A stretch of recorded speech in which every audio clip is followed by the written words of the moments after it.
yes, in Islamabad I'll be seeing the civilian leadership as well as the military leadership, as well as private sector and civil society leaders. Very much looking forward to my trip. I was there late last year as well, right after the floods had occurred. And of course, Pakistan is still reeling from the impact of these devastating floods. The United States is proud that we have contributed now more than $200 million in assistance to deal with the flood. So how would you describe the relationship between Pakistan and the U.S. right now? Well, I think it's strong. We have a lot of shared interests. We have a lot of shared history with one another, and it's an opportunity, we think, with a new geopolitical chessboard, and the United States, of course, out of Afghanistan, to have a different kind of conversation with our colleagues from Pakistan, and more broadly in the region in South Asia. We want to be sure that at a senior level, here from the State Department, U.S. officials are engaging intensively with our partners in the region. And given Pakistan's importance in the region, it's important that I visit.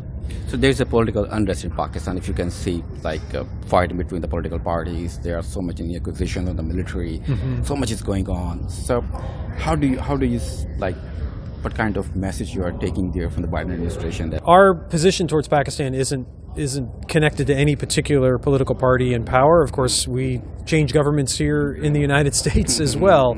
So what we're talking about is our shared enduring interests, our shared interest in ensuring that our societies can prosper, that our people can be safe, that our democracies can be strong, and that we're working together to solve common problems and realize shared opportunities. And that's the basic message we'll be sending. Now, there's a lot of details and tricky issues to work through together, and that's why we have really tried to have a more intensive set of engagements with our colleagues in Pakistan. Former Prime Minister Imran Khan came up with so much and many allegations like a regime change, whatever, So now he's most popular leader in Pakistan. Are you open to talk with him? Again, first, we firmly reject any of these allegations made, and frankly, I think it's a distraction and it could undermine the spirit of our relationship. That said, our commitment to our relationship with Pakistan and our desire to have that relationship be strong and to ensure that we're doing is what we can to try to address shared challenges and meet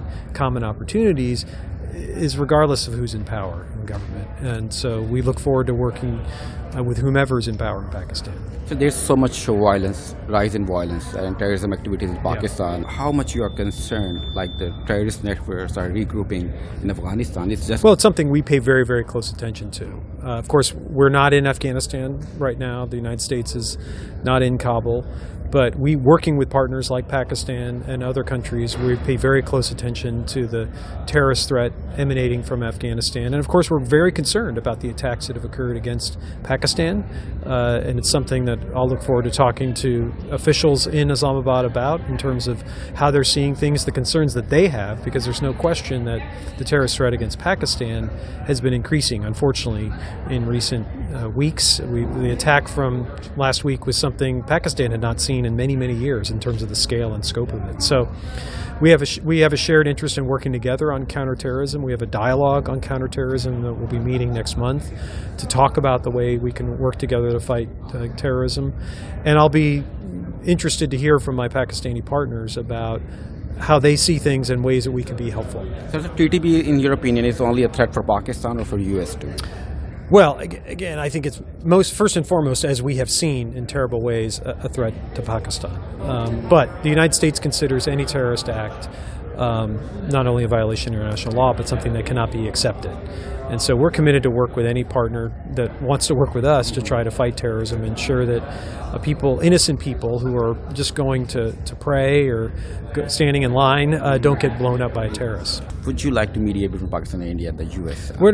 We have a relationship with India that is very, very close, that has been growing now for decades. We have an important relationship with Pakistan. We're not in the business of mediating. Of course, the United States wants to see ties grow stronger, the economic ties, and we want to see the situation calm. And it has been calm for the last several years, which is very, very important to us. But we have an U.S.-India relationship that stands on its own, and the U.S.-Pakistan relationship that stands on its own. So it's about media freedom. My colleague Arshad was killed 2 months ago from ARY, right. And still ARY chief cannot travel to Pakistan. Is this topic a part of discussions with the Pakistani leadership, both military and civilian? It is, and it's a topic everywhere around the world where press freedoms come under threat or are under pressure in some way, because we believe that a free and vibrant press, a press that's in a position to be able to ask tough questions of people in positions of responsibility, is very, very important. In fact, it's vital to a strong democracy.